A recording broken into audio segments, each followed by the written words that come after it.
زار طالب بریا ګټلې لنړینا عجیبه ده لنړینا عجیبه ده لنړینا عجیبه ده وتكونوا شهداء على الناس. د مکریانو د راشي بلاکونو جوړېدو په جریان کې هغه وخت د افغانستان برېښنا شرکت لخوا دوی ته برېښنا توزیع شوي او د هغه وخت د اړتیا او تکنالوژي سره سم د انالوګ میټر ورته لګېدلی دي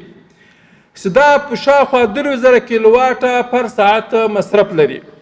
داسې د برېښنا شبکه کې اصلاحات او پیرودونکو ته اسانتیاوې برابرول د افغانستان د برېښنا شرکت له اساسي موخو څخه ده.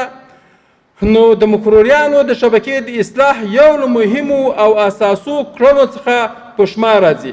چې تر اوسه د مختلفو عواملو له وجې نه دا پروسه پاتې وه.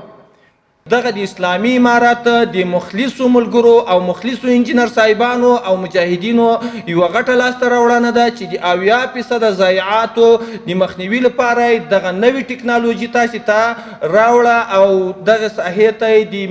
نوي ډیجیټل میټرونو 53 کاله شاتني میټرونو لرې کولو او اوس نوي میټرونو د لګولو باندې وتوانېدل. په راتلونکي کې زموږ کوشش دغه ده چې د کابل په مختلفو ساحو کې د ضایعاتو مخنیوی دلته 10,000 پیرودونکي موجود دي، یعنی 10,000 هغه مشتریان په دغه 23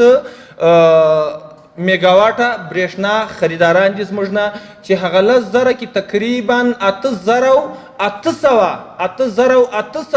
هغه 53 کلن زاړه میټرونه دوی ته لګېدلي دي. تاریخ د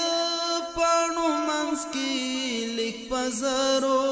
یوه صفحه ده